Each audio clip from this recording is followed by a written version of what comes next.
In 5.2, we're going to speak about using perpendicular bisectors. So we have some vocab to go over. So the first vocab word is perpendicular bisector. So a perpendicular means right angle, and bisector means divide something in two.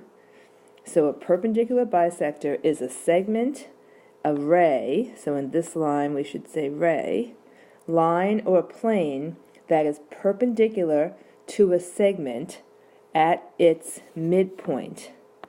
All right, so there's a couple of important thoughts here. This is a line, okay? This is the segment. The line is the perpendicular bisector. Okay, so the perpendicular bisector divides this segment, right down here, into two equal parts, and when it does that, it forms a right angle right there. So perpendicular bisectors do two things. They divide the segment in exactly half, and they create a right angle at that division. So you can see this on page 305 in your textbook. Okay. Equidistant is another vocab word that we need. So if something is equidistant, and we're speaking about a point, that is, it's a point that is the same distance from each figure they're speaking of. So let me give you a figure. So let's draw a segment, and I'm going to make this A, and this B, and this is C. So in this figure, I can say that C is equidistant from A and from B. If I say that, that means that this segment right here from A to C has to equal the segment from C to B right here, and then doesn't that make this C the midpoint? All right, so think about that. Those are some more ideas for you about using vocab and then having a figure that goes along with it to illustrate it. Okay, concurrent.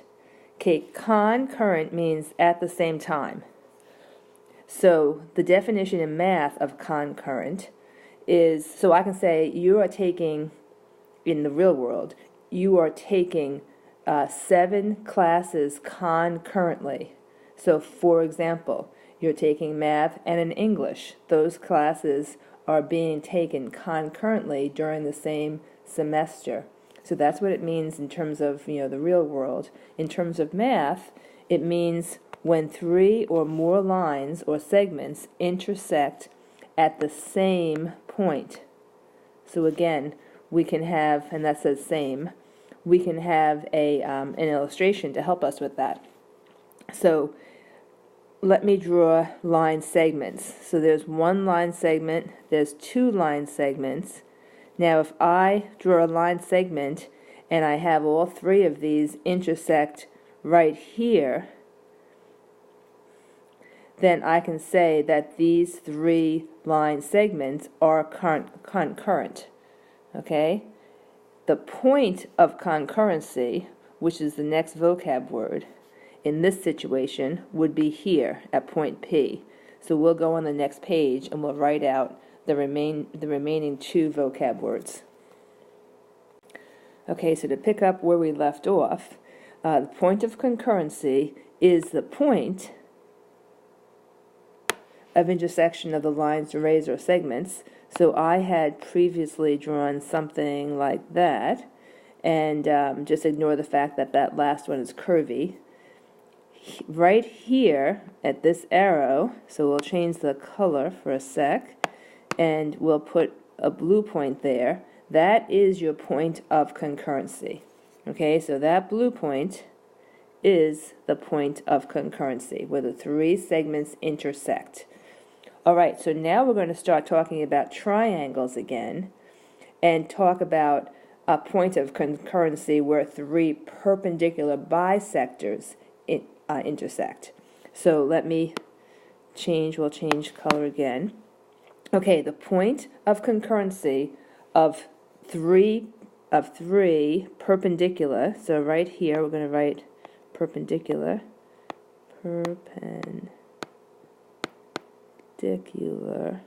bisects of a triangle. That's called the circumcenter. So I'm going to take a picture from the textbook and insert it so we can talk about that.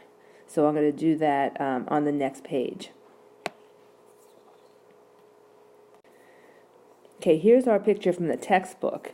And remember, the word that we're going to be talking about is circumcenter. Circumcenter. And that's the point of congruency of 3 perpendicular bisectors. So if we look at each of these figures, what they have done, in the first figure, they've put an acute triangle inside a circle, so they've inscribed it, and they have drawn the perpendicular bisectors. So the perpendicular bisectors are the red lines that come inside and intersect at P. Okay, so how should we illustrate that they are perpendicular bisectors? Well, let's start illustrating our triangles. Okay, if that one was a perpendicular bisector, that red line that's coming through, then I know I'd have those sides equal and I'd have a right triangle right there. Okay, look at the bottom of the triangle. This line that's coming up, that's a perpendicular bisector, and therefore you have those two segments equal, and you have a right triangle. Go to the third side. These pieces are equal because perpendicular bisectors first off bisect the segment, and they form a right angle. So this is what's going on here. So the point where they all meet, and what's meeting, the perpendicular bisectors, is at P. So let's move on to the right triangle. Then we're going to come back and look at all 3 again and make some statements. So if you look at the second one, that's clearly a right triangle. I see I have a right angle. So the red lines coming through are perpendicular bisectors. So this is divided in half, and a right angle is formed right there. This is divided in half, and the right angle is formed right there. This is divided in half, and the right angle is formed right there. So I know they are all perpendicular bisectors. They meet right here, and that point P is once again the circumcenter. It's also the point of concurrency, but it's a special point of concurrency since it is the concurrency of 3 perpendicular bisectors in a triangle. Okay, move on to the obtuse one. That's our last example. So why is that an obtuse triangle? Well, good question. Let's illustrate that a little bit. This angle here is greater than 90. That makes that triangle obtuse. So as we look at this picture, and it's kind of sideways because I took a picture from the textbook, so it may not look true to scale, but it is. Those red lines are perpendicular bisectors of that triangle. So here, this segment right here is equal to this, and the right angle is formed. This segment here is equal to that, and a right angle is formed, and then this segment, which looks kind of goofy, is equal to that, and a right angle is formed there. So once again, our perpendicular bisectors all intersect at this circumcenter, which is the point of concurrency. Okay, so now big picture. When you have an acute triangle, the circumcenter, so the circumcenter is where? It's inside the triangle. When you have a right triangle, the circumcenter is on the hypotenuse. And when you have an obtuse triangle, the circumcenter is outside the triangle. Okay, so in your notes, I would try to reproduce this sketch so that you pick up these details. And then we'll go on to the next page of notes. So we've now completed all the vocab words. Let's talk about some theorems in geometry that are going to use those vocab words. So perpendicular bisector theorem, which you can find an explanation on page 305.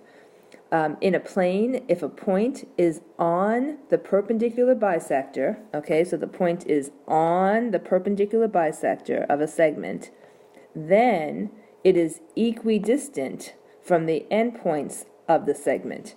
All right, so we have used two vocab words. So what two vocab words did we use here? Perpendicular bisector and equidistant. Okay, so there are our vocab words, and now we're going to have a theorem that ties those together. So let's go back and figure out what we're looking at. The picture to the right illustrates this theorem. So you should know that the perpendicular bisector is this line right there. All right, and what else should we know? We should know that the segment, so the segment is the segment AB. So AB is our segment. All right, what else should we know? We should know that equidistant or equidistance is illustrated by these two hash marks. So what's equidistant? So it says in a plane, if a point is on the perpendicular bisector. So what point are they speaking about? So I'll change color again. Okay, so the point that they're speaking about is the point C. So if this point C is on the perpendicular bisector, which is CP, of the segment AB, then it, meaning the point C, is equidistant from the endpoints of the segment. So if it's equidistant from the endpoints of the segment, that means that AC, so AC right here, equals CB, and an isosceles triangle is formed. Okay, so let's fill in the last line. So if CP is the perpendicular bisector of AB, then what happens? Well, then CA will have to equal CB. Okay? So next they talk about the converse of the perpendicular bisector. Okay, the converse of the perpendicular bisector theorem is coming next. So in a plane, if a point is equidistant from the endpoints of a segment, then it is on the perpendicular bisector of the segment. So this is the converse of that perpendicular bisector theorem. Converse just means that you read the perpendicular bisector theorem backwards. Okay, so look what we've done. We are, instead of talking first about the point being on the perpendicular bisector, we're saying that you can assume it is on the perpendicular bisector if these two segments right here are equal. So if those are equal, then you know that when you extend this line right here, it will pass through D. Okay, so that's what they're telling you. They didn't extend it yet, but since AD and DB are equal or congruent, then if they did extend it, it would have to go through D, because D is equidistant from the endpoints of segment AB. Okay, so we can say if DA equals DB, then D is on the line CP, and this line CP serves as the perpendicular bisector. Okay, so on the next page we'll talk about the concurrency of perpendicular bisectors of a triangle. Okay, so the concurrency of perpendicular bisectors of a triangle is something that we talked about with the acute triangle, the right triangle, and the obtuse triangle, that picture I put in from the textbook. So here they only give us an acute one to discuss it, but what I'm discussing here applies to all triangles. So the perpendicular bisectors of a triangle intersect at a point that's equidistant from the vertices of the triangle. So where are the vertices of the triangle? Well, it's here, here, and here. So these red lines are going to be, these blue lines are your perpendicular bisectors. Okay, so the blue lines are perpendicular bisectors. So blue are perpendicular bisectors, and they tell you that right here. Okay, the red lines are the connections from the point of concurrency. So where is the point of concurrency? So P is the point of concurrency. What else is P? P is also, think back upon our discussion, isn't P also the circumcenter? So it's the circumcenter of the triangle. Okay, so once we establish that, so we're going to put our little dot right here we're trying to put our little dot here at P. Whoops, let me go back and undo that. Here we go. Okay, so P is that point. Then what's going to happen is, if you take a line segment from P to each of the three vertices, those lines, and those are the blue lines, those blue lines are going to all be equal. Okay, and that's what we're saying here. So I'll change this to blue. I'm going to circle this, and we've established that this and, no, excuse me, let me go back. We've established that, yeah, we're good. This and this and this are all equal segments because they are a connection between the point of concurrency, which happens at P, and each of the three vertices of the triangle. All right, so that's a lot to think about, so you may have to stop the video and go back and kind of think about this. Perhaps you want to turn to 307 in your textbook electronically or actually and see what that looks like. Okay, so this was the last of the notes. Now we're going to go through the examples of what this means and how we can use the perpendicular bisector theorems and the other theorems that go along with them. So we'll do that on the next page. Okay, in the extra practice right here, well, let me go back and change that. So hold on. Okay, that's better. In example 1 of the practice, what do we see? They want us to use the perpendicular bisector theorem, and they're telling us that line BD is the perpendicular bisector of segment AC. So if that's the case, remember how D is equidistant from C and A, and therefore this segment CD is going to be equal to this segment AD. So our first step in trying to figure out what AD is, because this is our question, we're going to set CD equal to DA because we know by the perpendicular bisector theorem that they are equal. So get your equation. 3x plus 14 is going to equal 5x. So 14 equals, let's see, minus 3x minus 3x, so that's 2x, divide by 2, and we're getting x equals 7, which I'm going to write the other way. So x equals 7 is the first part of our problem. However, that does not answer this question. So we're going to look at AD, and if AD equals 5x, then AD must equal 5 times 7. And 5 times 7 equals 35. Okay, so that is our final answer. If we stopped at x equals 7, we would be incorrect. All right, so let's go on to example 2. Example 2 says in the diagram, line WX, okay, so line WX is the perpendicular bisector of segment YZ. All right, so what do I know? I know that since 25 equals 25, then this point V, let me just draw that better, has to be on the perpendicular bisector. W clearly is on it, so what lines do we know are equal? So what I'm saying is YV equals VZ, and we can see that because the numbers 25 are there.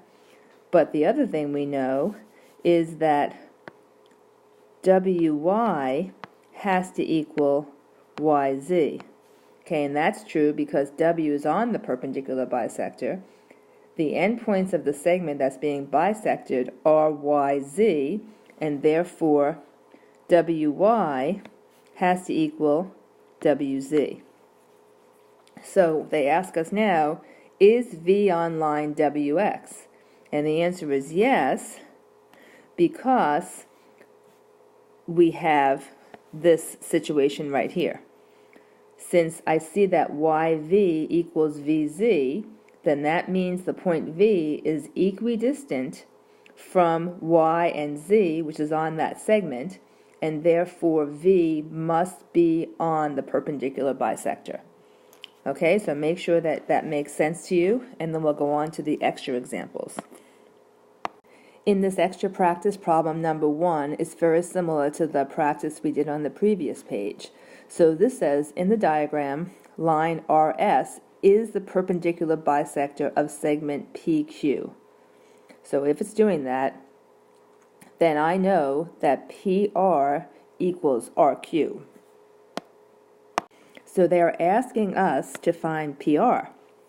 So just like we did in the previous problem, set PR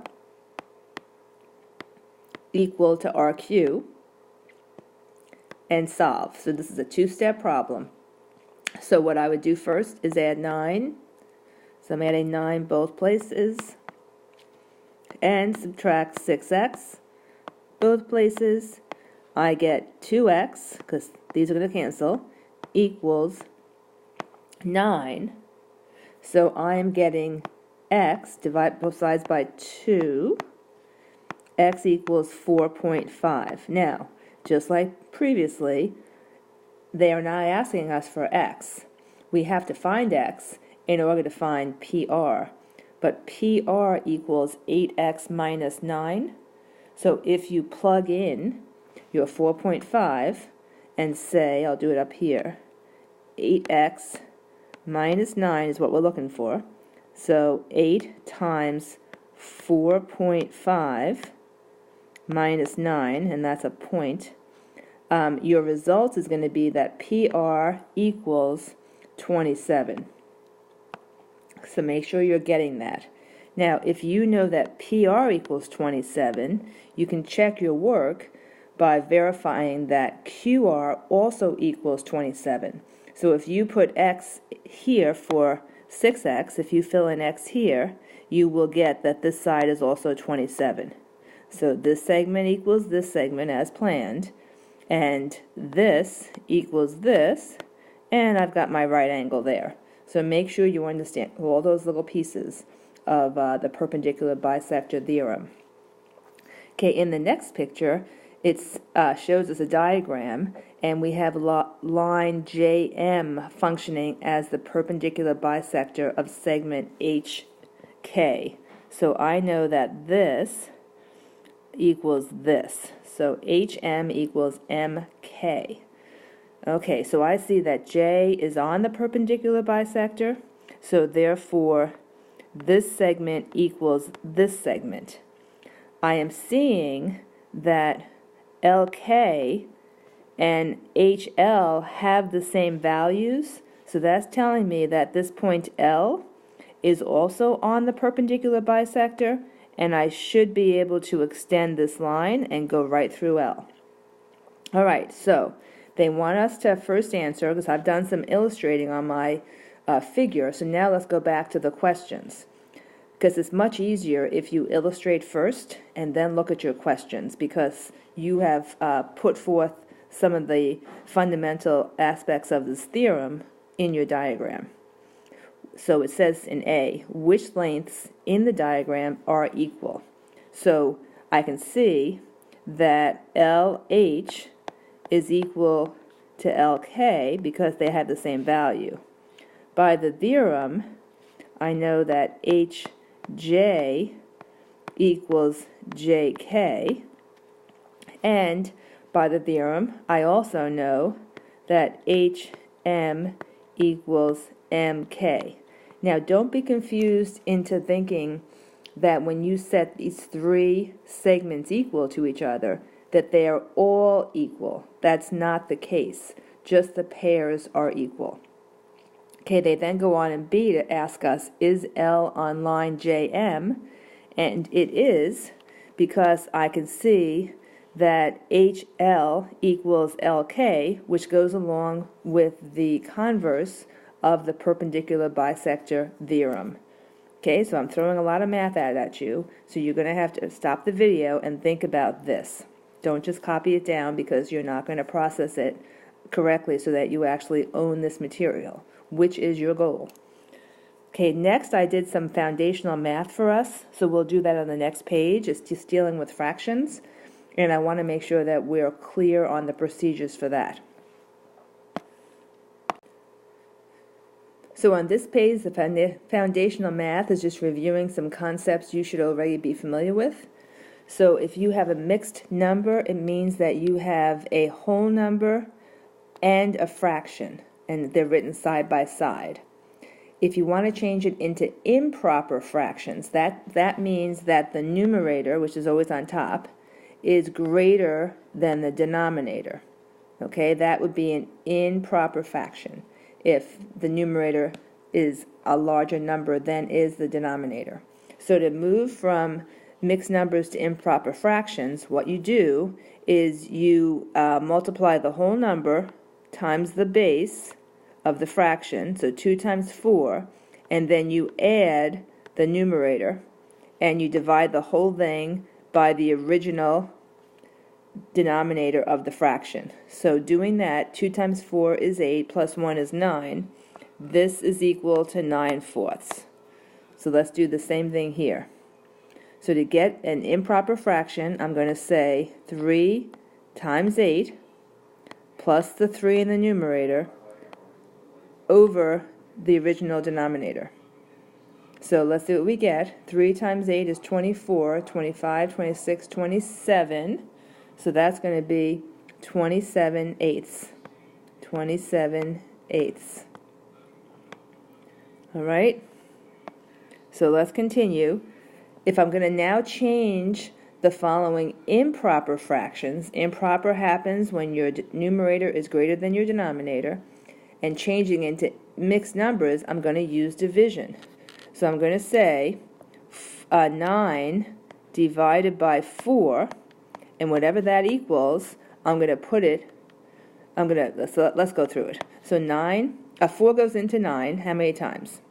So you should be saying it goes in twice. So my answer is 2. Okay, so that's 2. And then what's left over? 1 is left over. Put that 1 over the original denominator. So this mixed number is going to be 2 and 1/4. Okay, do the same thing for the next problem. So take your 13, divide it by 8. It goes in 1 time. 1 is your whole number. And the remainder, so the remainder would be 5. Put that remainder over 8, and your mixed number becomes 1 and 5/8. All right, so we have those two problems done. And if this is not familiar to you, you've got to go back and practice this. Okay, the third type of problem we're doing is division. So it says divide the following improper fractions by 2. So what I would do is this. I would remember that we don't actually divide fractions. What we do is multiply by the reciprocal of the second term. So this problem right here is best handled as 9/4 times, so change the operation, and then multiply by the reciprocal. So, and then multiply straight across. So that's going to equal 9/8. Okay, I multiply straight across. Okay, do the same thing here. So sometimes we say keep it, change the operation, flip it, that's a way to remember it, and then multiply straight across. And we get 13 over 16. Okay, now let's go back to the first answer of 9/8 because they would like our final answer to be a mixed number when possible. So 9/8 is an improper fraction. So make it into a mixed number. 9 divided by 8, it goes in one time with a remainder of 1 that we put over the original denominator. Okay, 13/16 is not an improper fraction, so therefore we cannot change it to a mixed number. Okay, the last one here is 12 divided by 4. So this is 12 divided by 4. Keep it, change it, flip it. So I have 12/8, which is improper, so that equals 1 4/8.